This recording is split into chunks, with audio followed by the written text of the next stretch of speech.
Hello साथियों, आपका बहुत बहुत स्वागत है हमारे यूट्यूब चैनल अंग्रेजी एकेडमी में। दोस्तों, आज हम आपके लिए टेस्ट पेपर का 30 क्वेश्चंस कंडक्ट किए हैं। उसमें शैक्षिक परिदृश्य, करंट अफेयर, सूचना तकनीकी, शिक्षा, मनोविज्ञान, इनको हमने शामिल किया है। आपको ये देखना है कि 30 में से आपके कितने मार्क्स आते हैं। ठीक है, उसमें शैक्षिक परिदृश्य के 10 क्वेश्चन, करंट अफेयर के 5, सूचना तकनीकी के 5, शिक्षा मनोविज्ञान के 10। इन क्वेश्चंस को आपको अच्छे से सोल्व करना है। साथियों, यही क्वेश्चन आपका सिलेक्शन डिसाइड करेंगे, ये ध्यान रख लेना, क्योंकि जीके सबको आता है।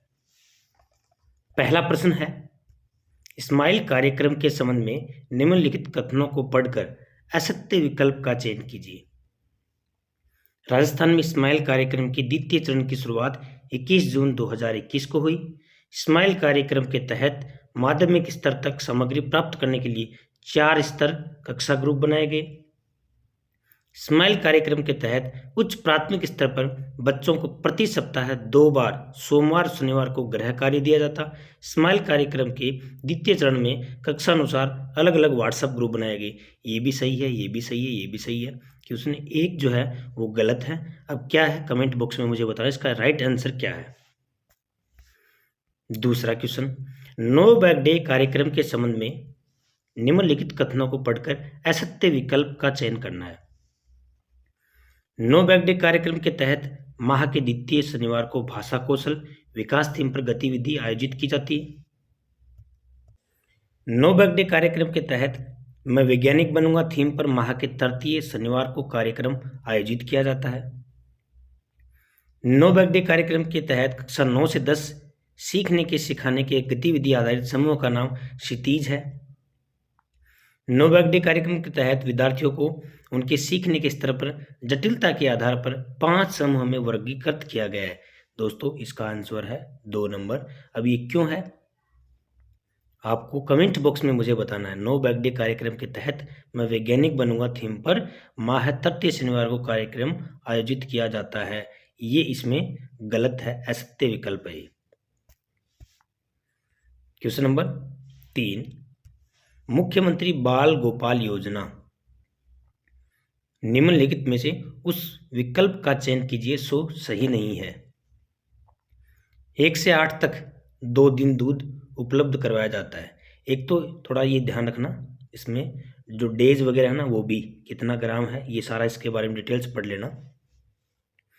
इस योजना के तहत कक्षा 1 से 8 तक 200 मिलीग्राम, तो इसका ऑप्शन यही गलत है, ये सही नहीं है। ठीक है, बुधवार और शुक्रवार, पहले क्या था, मंगलवार था। ठीक है, अब क्या कर दिया है, बुधवार और शुक्रवार, तो ये भी सही है। शुभारंभ 29 नवंबर 2022 को सिविल लाइन जयपुर, तो ये भी सही है। इसमें 2 है वो गलत है, कितना ग्राम है वो आप डिसाइड करके मुझे बताना। क्वेश्चन नंबर 4 नेक्स्ट है आपका, निम्नलिखित में से उस विकल्प का चयन कीजिए जिसमें विद्यालय प्रबंध समिति की कार्यकारिणी समिति अध्यक्ष का कार्य नहीं दिया गया है। इसमें अध्यक्ष का काम क्या क्या है और क्या नहीं है।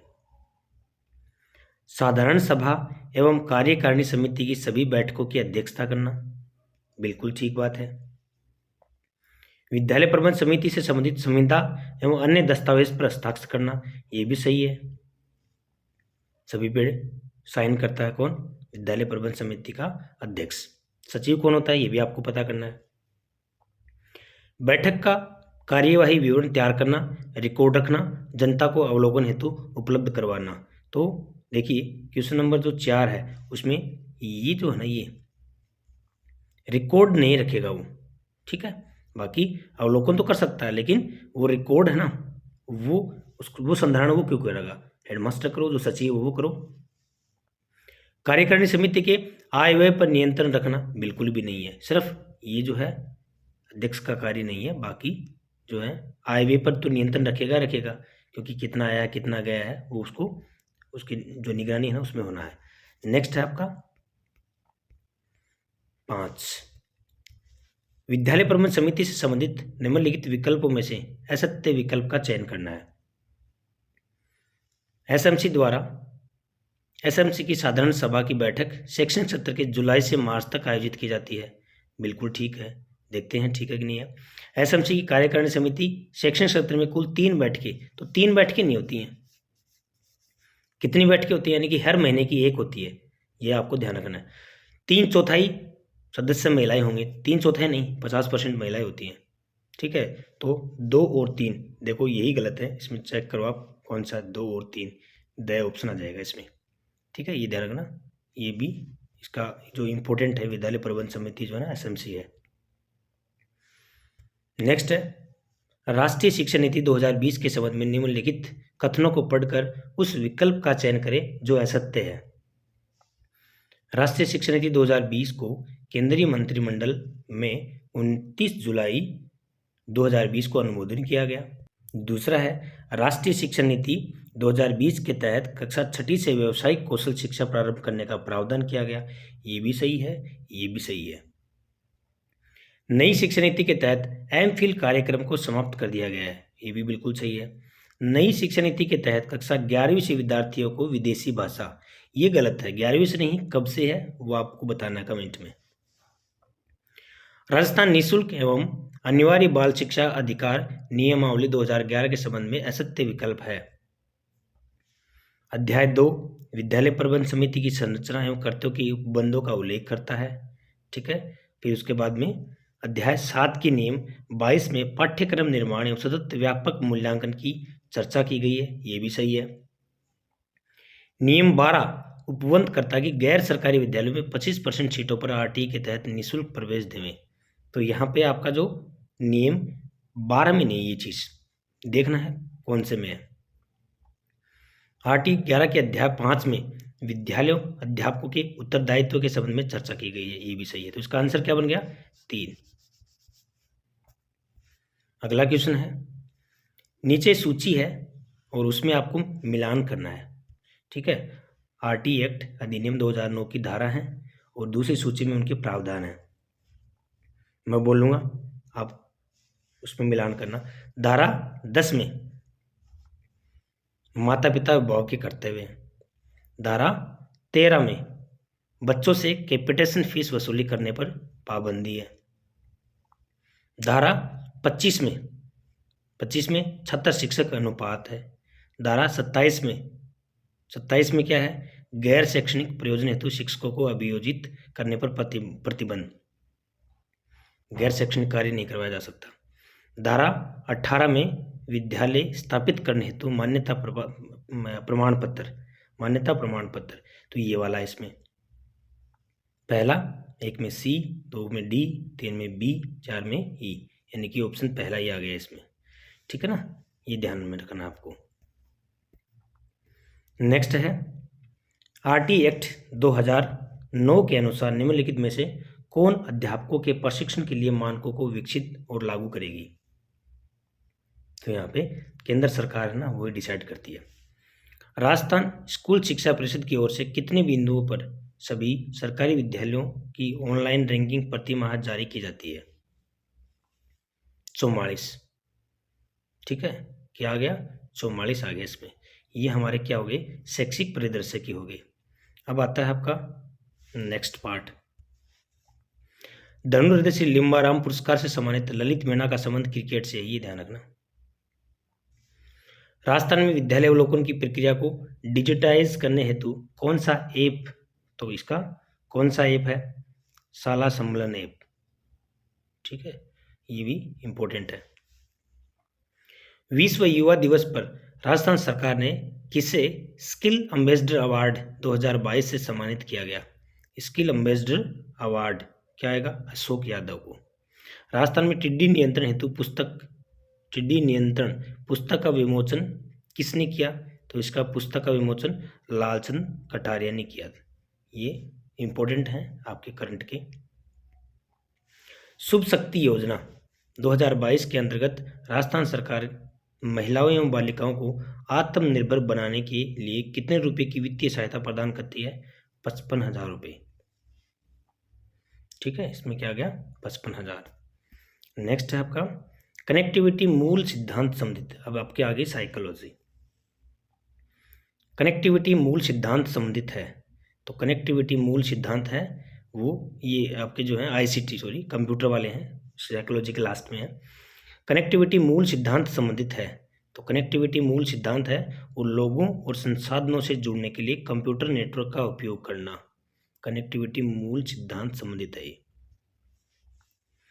डिजिटल संचारों को सहयोग देने के लिए बड़ी संस्थाओं द्वारा उपयोग की जाने वाली विशेष उच्च गति की लाइनें कहलाती हैं। देखिए T1 और T3 लाइनें, ये डिजिटल संचार का सहयोग देने के लिए। नेक्स्ट आपका आता है